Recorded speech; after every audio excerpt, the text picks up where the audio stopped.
Estamos asistiendo esta semana a las comparecencias de los consejeros en el Parlamento, explicando el proyecto de presupuestos departamento a departamento. Uno de ellos, en el día de ayer, por ejemplo, empezamos por salud, si le parece, Alberto Martínez, que explicaba ese aumento en el presupuesto, que va a ir dedicado, entre otras cuestiones, a una nueva OPE. Ustedes han reclamado que hacen falta más médicos. Bueno, el aumento en el presupuesto no es tanto así, porque si tienes en cuenta que ya en este momento el presupuesto del año pasado, si lo comparas con el del año pasado, crece un 4,4, que por cierto es inferior a la media del presupuesto. Es decir, el presupuesto en sanidad crece menos que la media del presupuesto. Pero si es que tienes en cuenta ya todas las autorizaciones de gasto que se han dado a lo largo del año adicionales, ya realmente es que estamos en la misma cifra que se ha autorizado. Si a eso añades que se prevé una inflación para el año que viene en el 2,3%, pues lo que ocurre es que va a haber menos disponible en sanidad. O sea, he dado muchos datos y sé que la radio es difícil para eso, pero vamos, la conclusión es que el disponible real para la sanidad el año que viene va a ser inferior a la que está teniendo este año, con lo cual no hay tal aumento de presupuestario. No se van a resolver las cosas por esa vía, ¿no? Tendrá que buscar otras fórmulas de eficiencia y tomar decisiones que, desde luego, pues tengan un efecto. Todavía no las conocemos. Pero, desde luego, la señal presupuestaria no va en la línea de los compromisos que se habían adquirido.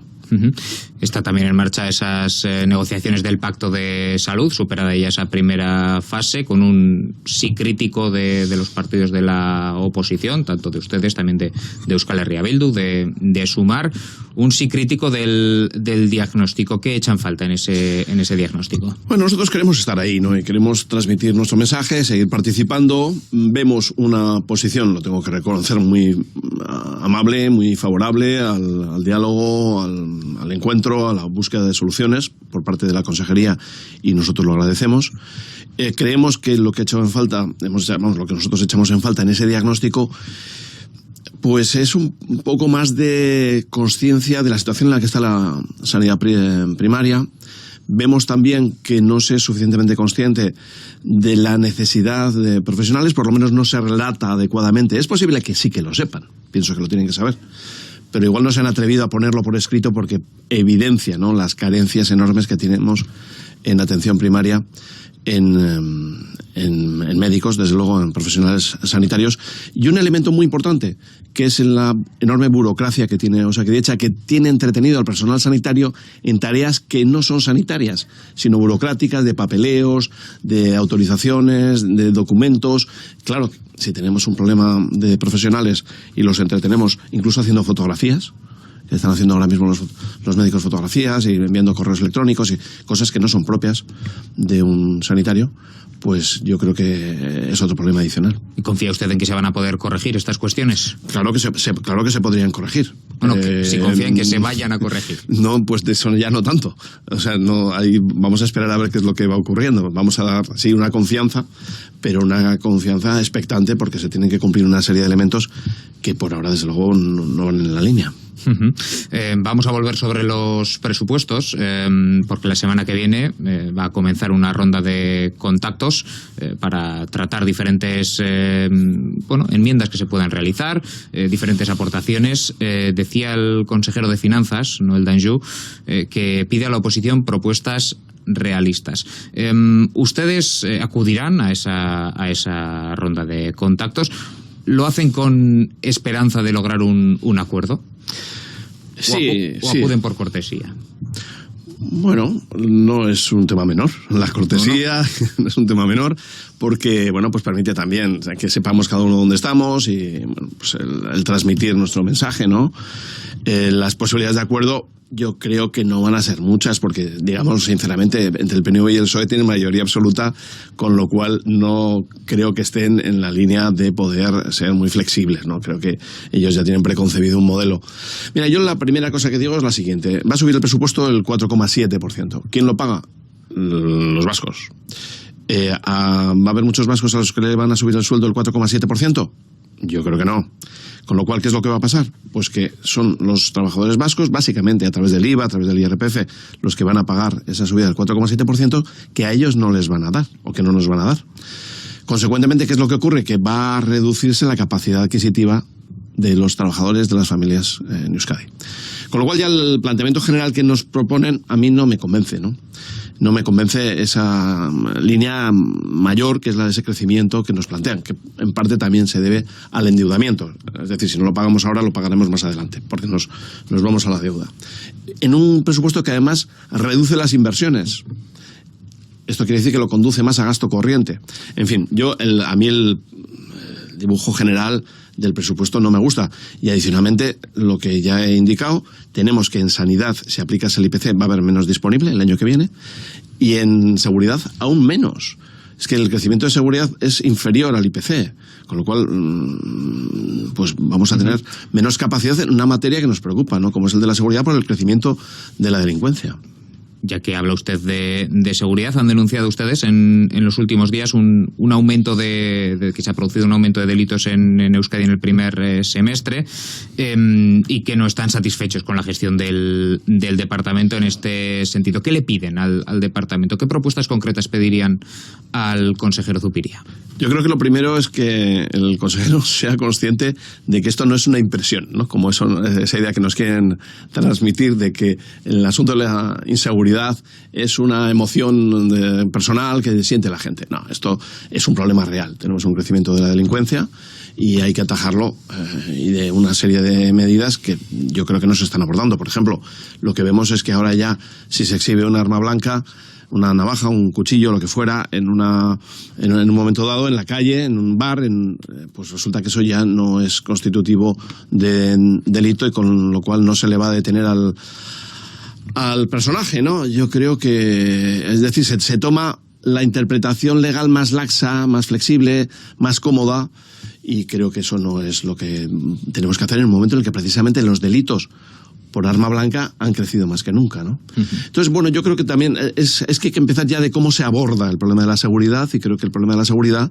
no se aborda con sinceridad sobre el riesgo que representa, sobre el problema que tenemos, y se intenta, bueno, pues fingir que esto no es para tanto, que es una percepción personal, cuando yo creo que los datos lo demuestran, y también la sensibilidad de la gente que lo está expresando, ¿no? Yo creo que hay que escuchar a muchos barrios en los cuales se percibe la inseguridad, porque existe inseguridad, porque ha aumentado la delincuencia.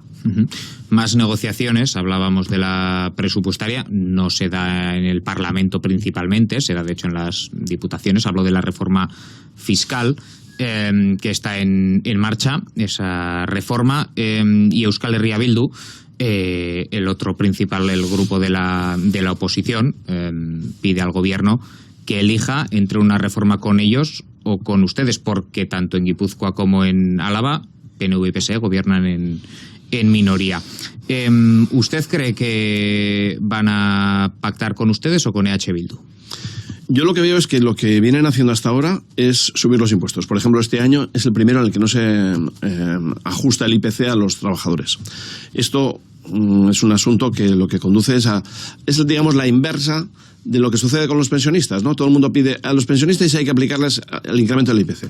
Bueno, pues para que el IPC no tenga un efecto de subida fiscal para los trabajadores, lo que habría que hacer es desajustar, digamos, esa parte, deflactar el IPC de los trabajadores. Y no se ha hecho por primera vez en muchos años a los trabajadores, con lo cual ya hay una subida este año a todos los trabajadores de impuestos que es equivalente al IPC.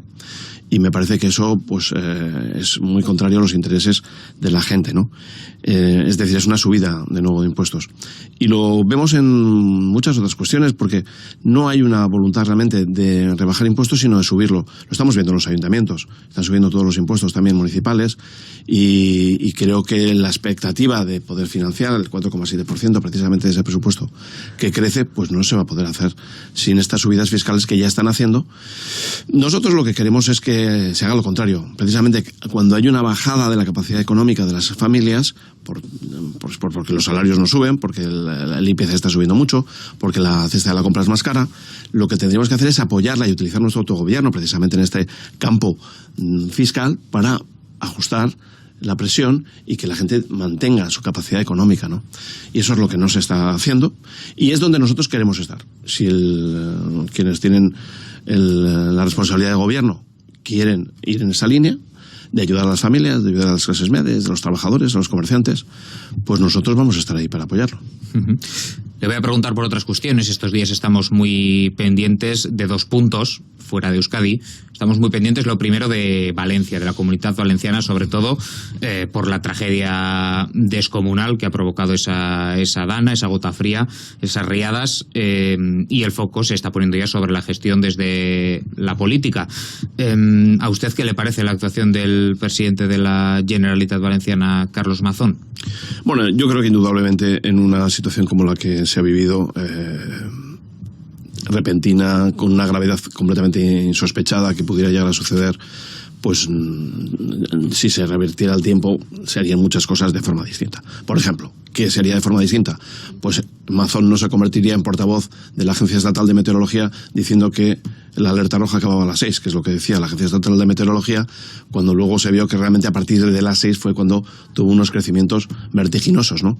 Y de una previsión de 160 litros, que ya es bastante, subía a 400 litros, ¿no? O sea, prácticamente casi triplicó la lluvia en un momento en el que se creía, o venían anunciando Meteorología, que es del Ministerio, que se iba a reducir el caudal de agua que iba a caer. Por ejemplo, pues obviamente eso no se convertiría Mazón en portavoz de un error en el cálculo meteorológico. Y creo que también algunas cuestiones... Mira, yo he tenido unas responsabilidades de gobierno en Álava y durante tiempo, y el tema del pantano siempre ha sido una preocupación cuando había lluvias torrenciales. Y afortunadamente teníamos siempre monitorizada la comunicación de cómo evolucionaba el crecimiento del embalse. Se constituía una mesa de crisis en la cual precisamente la Confederación Hidrográfica, en este caso del Ebro, nos informaba de cuál era el grado de crecimiento que estaba teniendo el pantano. Pero vamos, prácticamente cada media hora, cada poco tiempo se nos reflejaba este dato, y siempre se ha manejado bien, ¿no? Y lo que se llama la curva de garantía. Si se deja subir al 95, cuando son las expuertas, si hay que abrir este caudal, hay que abrir el otro.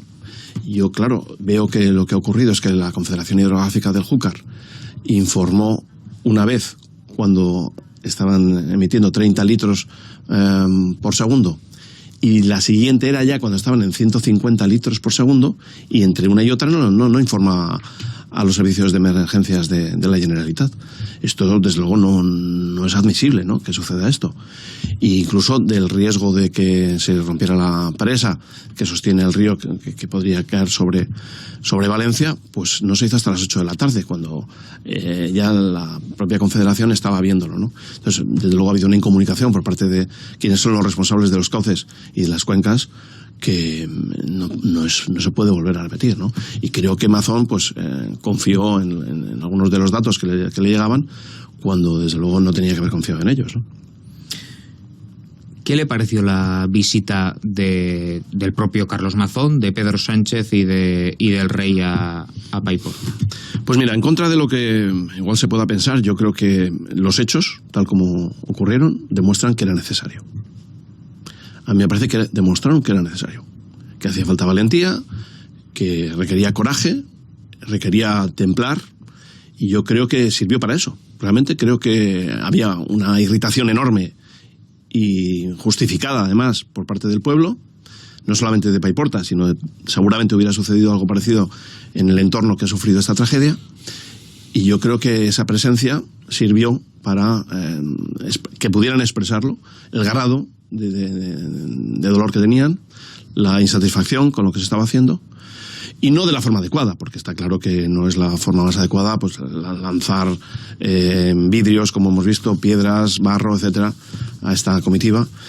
Pero creo que en este momento, con lo que se está atravesando allí, yo creo que el trago que tuvieron que pasar pues está bien pagado, si sirve para que hayan podido expresarse y para calmar en alguna medida o transmitir la proximidad que yo creo que finalmente sobre todo Su Majestad el Rey pudo hacer a la gente, y bueno, pues comunicarles el dolor y el apoyo que el conjunto de España además está demostrando que tiene con lo que está pasando allí. ¿Qué calificativo le merece el hecho ya, esa parte que dice que no se expresó de la manera que tocaba? pues ese lanzamiento de objetos, de barro, ese golpe con un palo a Pedro Sánchez, esos coches con las lunas rotas. ¿Qué calificativo le merece eso? No, desde luego no tendría que haberse producido. Yo creo que es un hecho pues violento que no debe utilizarse, ¿no? En ese sentido. Pero creo que nos ha hecho conscientes realmente del grado de indignación que había allí, y creo también que hoy no volvería a producirse esos actos violentos. Quiero pensar que ellos mismos han sido conscientes de que no se debieron de producir, ¿no? Y que tendría que haber pues desarrollado esa comitiva de otra manera. Pero bueno, es como fue, y la verdad es que hay momentos en los cuales la gente pues tiene una ira que se expresa de forma inadecuada, como es la violencia, ¿no? Vamos a mirar al otro punto del que hemos estado pendientes estos días, a Estados Unidos, con esas elecciones a la Casa Blanca. En el caso de Euskadi, es el tercer mercado al que más se exporta, Estados Unidos. El nuevo presidente Donald Trump va a aplicar una política proteccionista, ha anunciado aranceles, está por ver exactamente en qué queda, pero de un 10, de un 20% a todas las importaciones allí, a todas las exportaciones nuestras que pueden afectar. ¿Usted quién prefería que ganara? Pues mira, afortunadamente, como no tengo que votar, no he tenido que votar, me pueden disgustar los dos, ¿no? Yo creo que a mí no hubiera votado, o sea, no me gusta ninguno de los dos. Afortunadamente, el modelo político que tenemos en Europa y también aquí, pues es diferente, tienes más opciones y puedes escoger otras cosas, ¿no? No negro o negro. No me gusta ninguno de los dos. En particular, el caso de Trump me parece que nos crea problemas importantes. Trump es un líder antiglobalización. Es una palabra que antes usaba mucho la izquierda, ahora desde que Trump la aplica ha desaparecido del vocabulario de la izquierda, pero él es un líder antiglobalización y eso pues nos perjudica porque la puesta de aranceles, como él plantea, pues va a dificultar la entrada de productos vascos y de europeos en general a Estados Unidos. Creo que eso es una mala noticia. Es además, bueno, pues también en materia de seguridad, pues es un líder que ya lo demostró en su etapa anterior, que no es intervencionista. Eso por una parte es positivo.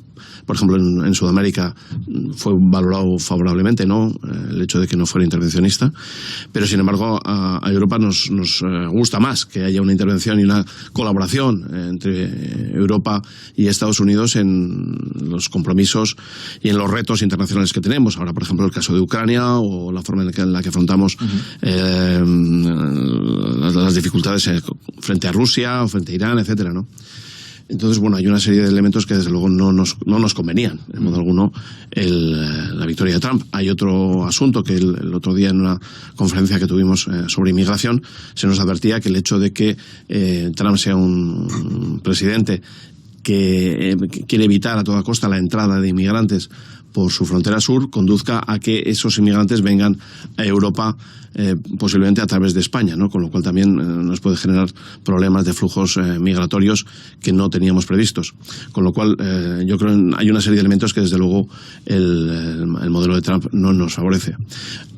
Respecto de la alternativa, pues yo creo que parece que Estados Unidos no la ha valorado, ¿no? La del Partido Demócrata, la Kamala Harris, pues no la ha valorado suficientemente el pueblo americano, y creo que eso va a cambiar mucho la forma de actuar del Partido Demócrata, porque la línea que había emprendido hasta ahora, pues le ha salido muy mal.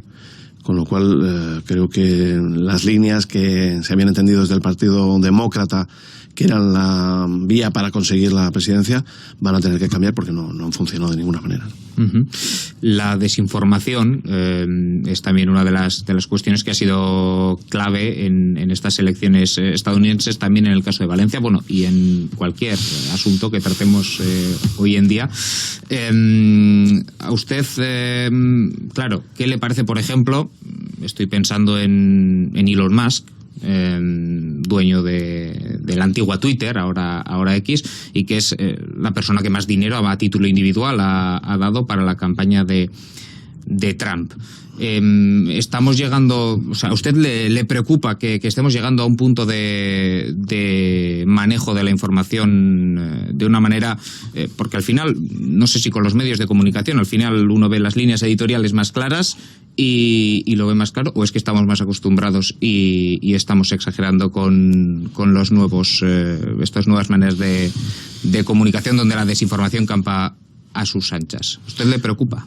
Bueno, vamos a ver. Claro, esto siempre es preocupante, pero no es un caso aislado el de Estados Unidos. Es verdad que nos sorprende que un magnate como Elon Musk pueda tener una participación tan activa en una campaña electoral. Aquí no lo concebiríamos, ¿no? Porque además nos parece que además pues le podría mucho perjudicar en su proyecto económico, ¿no? Quizá aquí nos sorprenda más. Sí, sin duda alguna nos sorprende. Pero respecto a lo que es el control de los medios de comunicación, yo creo que no tendríamos que estar tan sorprendidos, ¿no? Acabamos de ver cómo en Televisión Española se acaba de dar un golpe de mano que ha dejado fuera a la pluralidad en una televisión que ya no es tan importante porque está perdiendo audiencia de una manera vertiginosa, porque la gente lo percibe y ve que realmente detrás de esa Televisión Española hay una mano interesada, en este caso la del gobierno y de sus socios, ¿no? Que se han juntado para ponerse 7.000 euros de salario cada uno de los consejeros y todos ellos, eso sí, del bloque de investidura de Sánchez, ¿no? Quitando toda la pluralidad que el modelo anterior establecía para que hubiera, bueno, diversa, por lo menos, perspectiva de lo que tendría que ser la dirección de esa empresa de comunicación. Con lo cual, nos puede sorprender la forma en la que esto sucede en Estados Unidos, pero no que suceda, porque aquí ocurre y además se hace con dinero público, porque los más gasta de lo suyo, pero aquí Televisión Española, como ITV también, gastan de lo de todos. Y hay una utilización que ahora mismo, en el caso de Televisión Española, es absoluto, ¿no? Como digo, también es verdad que la gente lo percibe. Por eso Televisión Española se está hundiendo, los informativos de Televisión Española están en los peores ratios de su historia, porque se sabe que hay un poder político que está interesado en colocar un mensaje que no es el de la pluralidad, que es algo necesario en un medio para que tenga credibilidad. Javier Dandes, presidente del Partido Popular del País Vasco. Eskerrik asko por atendernos esta mañana aquí en Boulevard. Eskerrik asko zuri. Nota bat, zapore bat.